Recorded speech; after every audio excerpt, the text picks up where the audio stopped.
NRPA came together in 1965, the association was really founded on the principle that there needed to be a place where everybody could play. Parks and Recreation plays a huge role in influencing not just the fabric of the community as it relates to the youth and adults, but it also becomes a melting pot for different activities for the community to kind of partake of on a day-to-day basis. It's interesting that the ideals that were in 1965 are what we, in fact, focus on today. And I would argue that we are coming full circle and we are bringing back that focus.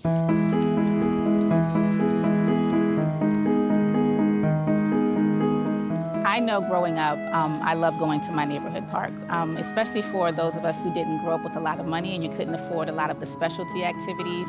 Having something like a park that anybody could go into, and whether it's take a walk or play a game of tag, if your local park had a pool and you could swim, you know, there was just so many different things that offer such a wide variety of services to everyone. I know I'm pretty old for this, but I like the splash plays, especially with my brother and my friends. I like to bring him because I like to get him away from playing video games so much.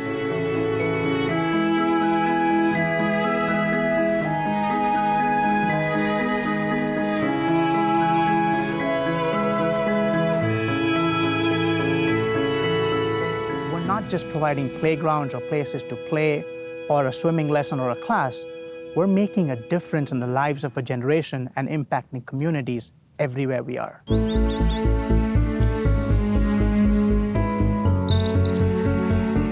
So our pillars were really the main focus that started this foundation. These three pillars, health and wellness, conservation, and social equity, are a constant reminder to agencies to look at a balance in what they offer. Social equity, I think, is the pillar that resonates most with me and I think a lot of other people. And I think the reason for that is, you know, public open spaces is one of the last or only place, really, where people of all walks of life can come together and they're on equal footing. It doesn't matter how much money you have, it doesn't matter what your skin color is, it doesn't matter how much education you have, it doesn't matter what language you speak. It's a level playing field, and there's something very powerful about that. We look at an increasingly diverse and growing country. Our demographics are changing. As agencies focus on social equity, it's this diversity that's going to make us richer as a profession and impact even more lives as we go forward.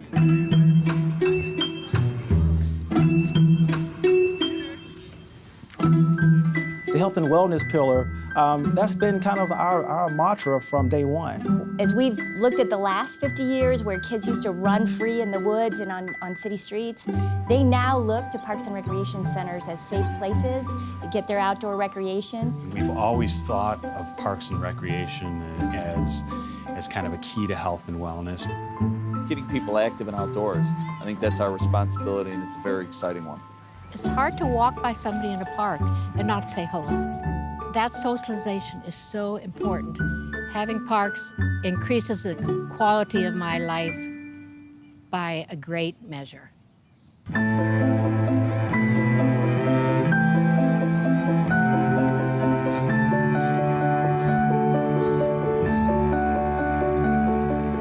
The third pillar is conservation. And really, that was very much the movement back in 1965, the environmental movement. And that's still very dear to our heart. We recognize that parks, open space, that we have to conserve it. And we also have to introduce people to the love of nature, because if we don't have that, we really are in a very bad spot, because who's going to protect those places in the future?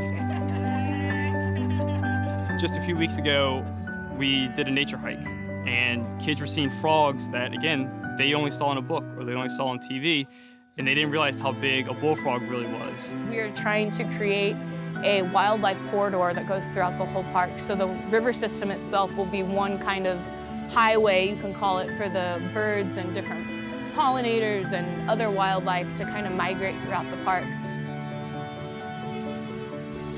We have to make sure that we're playing a key role, not just in maintaining what we have, but in rebuilding what we've had that maybe we have lost, and then most importantly in educating our youth and our communities around why this is important. The children who will take over the stewardship of the parks and of the earth need to understand the full value of what parks create.